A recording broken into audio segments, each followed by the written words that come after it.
In this video, I'm going to show you how to make scatter plots and line charts. Again, we're going to use a scatter plot whenever we're trying to show the relationship between two variables. So a line chart differs from that in that we can look at multiple variables, but we're looking at an evolution of a series over time. So in this example, I've pulled some stock return and stock price data for two companies, Google and Microsoft. The reason I've pulled these two companies is we have a strong reason to believe that both being in similar sectors of the economy, their stock prices and their stock returns should move relatively similarly. In order to display that information, what we're going to do here is begin with a scatter plot. So to make a scatter plot, what we're going to do is just highlight the data we're interested in, which in this case is the stock return for each of our two companies.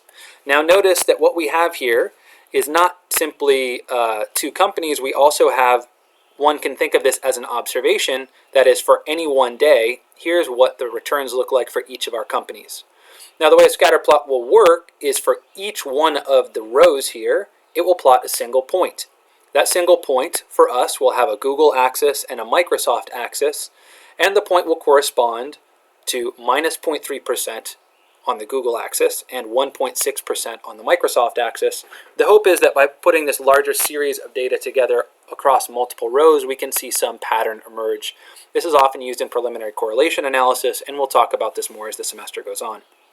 So what I'd like you to do here is highlight columns G and H where we have data. Click on the Insert tab again, and this time instead of the pie chart or the bar chart, we're going to click on the one that has a series of dots. It will say Insert Scatter or Bubble Chart. I'm going to click a very basic scatter, and here's what we're going to see. What we see is for each one of these data points, this corresponds to two different values. The first is one of these axes corresponds to Google. The other corresponds to Microsoft. Excel at the moment doesn't recognize which of the two corresponds to which one, and in fact it hasn't informed us. So as a reader of this chart, I'd already be unclear about which axis informs me about Google's returns on any given day and which helps me understand Microsoft's returns on any given day. One way of helping yourself with this is to recognize that whatever is the leftmost column, Excel is going to treat as your horizontal axis. So in this case, we know that Google is in our leftmost column and will thus show up on our horizontal axis. Another way of seeing that is to look for an outstanding data point. In this example, at 8%, we see a point here that also corresponds to a value just under 6%. So we could look for a point in our original data series in columns G and H, which has a value of 8% for one of our stocks and just under 6% for the other. And if we look, we in fact can see that here in row G18 and H18. This confirms for us that Google is on our horizontal axis as it has a value of 8% and Microsoft has a value of 5.5%. In order for our readers to get that information, what we're going to do is make a couple of edits to this graph. The first one is, instead of Microsoft, we're going to say Microsoft and Google stock returns. And that's going to improve the title for us, but what we're also going to need to do is add a horizontal title and a vertical title to let our readers know which elements are which.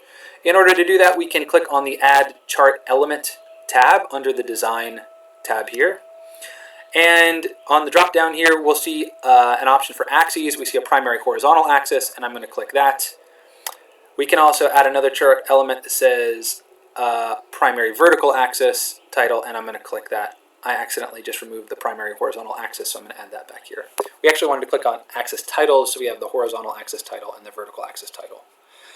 Our horizontal axis title should say Google, and our vertical axis title should say Microsoft. This should clear up for our readers any questions about which of the two companies falls under which axis.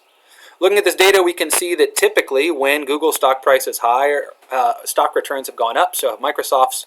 When Google's have gone down, so have Microsoft's. There is obviously a section of this in the middle, but it seems like there is at least some positive relationship between stock returns for both Microsoft and Google, as we anticipated at the beginning of this video. Once you've got this created, what we're going to do is we're going to turn to another video, excuse me, another video on making a line graph that's going to look at this very similar data.